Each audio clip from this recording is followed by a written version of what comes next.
हमें 2 घंटे का समय दिया है ना, 2 घंटे का समय मांगा इन्होंने और उन्होंने कहा कि 2 घंटे के क्या हुई है प्रशासन से? 1 करोड़ रुपए मुझसे परिवार को आर्थिक सहायता, हाँ। एक सरकारी नौकरी, प्लस में जो इनकी सुरक्षा की व्यवस्था के लिए जो एक गार्ड उपलब्ध कराते हैं, सिपाही उपलब्ध कराते हैं वो, प्लस एक लाइसेंस की प्रक्रिया और बच्चे के लिए आगे भविष्य में इनको किसी तरह की कोई दुख ना हो वो चीज। और जो आप इसके कातिल हैं उन कातिलों को वो 11 तारीख तक का समय मांग रहे हैं, लेकिन हमें लिखित में दें कि 11 तारीख तक अरेस्ट हो जाएंगे और अब तक क्यों नहीं हुए उस पर एक विशेष जांच। प्रशासन पे भरोसा नहीं है आप लोगों को जब से?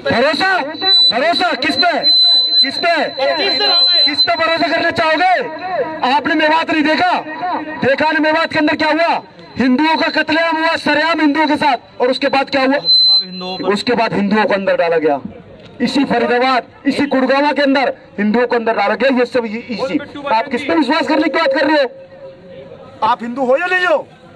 आप अपने कॉलेज में जाके देखो, आप हिंदू हो या नहीं हो? लेकिन प्रशासन जो कार्य कर रही है उनकी कार्यशैली को लेकर क्या कहना चाहेंगे? अभी लिखित में कार्यशैली आप एक बात बताओ, मैं आपके सबकी बातों का समर्थन कर देता हूँ। हिंदुस्तान के अंदर आईपीसी की धाराओं में गौ हत्या पूरी तरह प्रतिबंधित है। ये भी तो प्रशासन ही करवा रहा है, नहीं तो प्रशासन करके देखे ना, प्रशासन एक बार सख्ती करके देखे, हो कैसे जाएगी? सारे काम प्रशासन की मिलीभगती से होते हैं। आज भी अगर ये हत्यारे अगर बाहर घूम रहे हैं और हत्यारे खुलेआम घूम रहे हैं तो कहीं ना कहीं प्रशासन की मिलीभगती है। देखिए लोगों का ये कहना है कि इनको 11 दिन का समय दिया गया है। मुस्लिम मरे तो लिंचिंग, हिंदू मरे तो मौन है।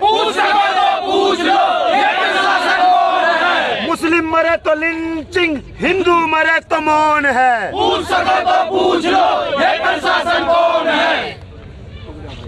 देख सकते हैं आप लोग, तमाम लोगों की भीड़ यहाँ पर सड़क जाम कर दिया गया है और 11 दिन का जो है टाइम दिया गया है, 11 दिन का टाइम मांगा गया है। और यहाँ पर देख सकते हैं आप लोग, तमाम लोग जो है रास्ता जाम करके बैठे हैं कि जब तक इनकी मांगों को पूरा नहीं किया जाएगा। देख सकते हैं आप लोग, रास्ता जाम ऐसे इसी तरीके से रहेगा। यहाँ पर देख सकते हैं आप लोग, पंकज जैन जो है धरना प्रदर्शन पर बैठ गए हैं। पंकज भाई, अभी पुलिस ने आपको क्या आश्वासन दिया है? 2 घंटे का समय मांगा जी उन्होंने, कहा हम अपने आला अफसरों से बात कर लेते हैं। हम 2 घंटे तक बैठे हैं। क्या मांगे आपकी? हमारी मांग है जी, पहली मांग यही है कि परिवार को 1 करोड़ रुपए की सहायता दी जाए। दूसरा, बच्चों के और बिट्टू भाई की सुरक्षा की व्यवस्था के लिए इन्होंने जो सिपाही या फिर जो इनके सुरक्षा गार्ड है वो उपलब्ध कराया जाए। गन लाइसेंस की प्रक्रिया जो उनकी रुकी हुई है। और अपनी चौथी मांग है कि जो हत्यारे अब तक बाहर थे उन्हें तुरंत गिरफ्तार किया जाए। और अब तक 1 महीने में 307 जैसी धारा लगने के बाद भी वो बाहर हैं, तो क्यों नहीं गिरफ्तार हुए? ये बात तो आपको क्या लगता है, पुलिस प्रशासन ने अभी तक किसी को गिरफ्तार करा है या सिर्फ मूक दर्शक बनकर तमाशा देख रही है? नहीं करा भाई साहब, आपके सामने आया चेहरा, जब आपके सामने ना तो मेरे सामने कहा। आप तो मीडिया हो, आप तो चौथा स्तंभ हो। मैं तो चौथा स्तंभ भी ना हूँ, मैं तो 20 करोड़ हिस्सा हूँ। आप तो चौथा स्तंभ हो देश के। जब आपके सामने नहीं आया तो मेरे सामने कहाँ आ जाएगा? लेकिन प्रशासन तो मीडिया वालों पे भी FIR दर्ज कर देती है। फरीदाबाद प्रशासन की बात कर रहा हूँ, गत दिनों मेरे ऊपर FIR दर्ज हुई थी, आपको क्या तो आपको पता होगा, अभी 27 दिन काट के आया हूँ एक ऐसे केस में जिसका कोई निराधार, कोई इनके पास किसी तरह के एविडेंस नहीं। भाई आपने चौथे स्तंभ की बात की कि चौथा स्तंभ आप पूछ सकते हैं, या जो भी आपने कहा, चौथे स्तंभ आपकी रही ना, चौथे स्तंभ में भी FIR दर्ज हुई। ये कमजोरी आपकी रही, आपकी मीडिया की रही, आपकी एकता की कमी रही। और ये कमी जब तक रहेगी जब तक हम एक दूसरे की प्रतिस्पर्धा में बढ़े रहेंगे। और अपनी प्रतिस्पर्धा खत्म करो, अपनी एकता दिखाओ। आगे की रणनीति आपकी क्या होगी अगर प्रशासन आपकी मांगे नहीं मानता? 2 घंटे की समय आगे की, अगर 2 घंटे के बाद वो हमारे निर्णय नहीं ले पाते हैं या उनकी कोई ऐसी रहती है, बैठे हैं जी भाई साहब। जब वो भाई बैठो है, हम भी भूख प्यास त्याग करके बैठे हैं अपने। कब तक बैठेंगे आप यहाँ? अजय अंदर त्याग भाई, देह त्यागेंगे, सारे एक साथ त्यागेंगे, देह त्यागेंगे, एक साथ त्यागेंगे। और ये भी गारंटी है, जब 3rd डिग्री दी थी ना मेरे को, वहाँ पे आपको याद हो तो, वहाँ पे जब एक हिंदू मारा था, 3rd डिग्री दी थी। और उन्हें 3rd डिग्री के बाद ये कहा था ना कि गोली मार देंगे।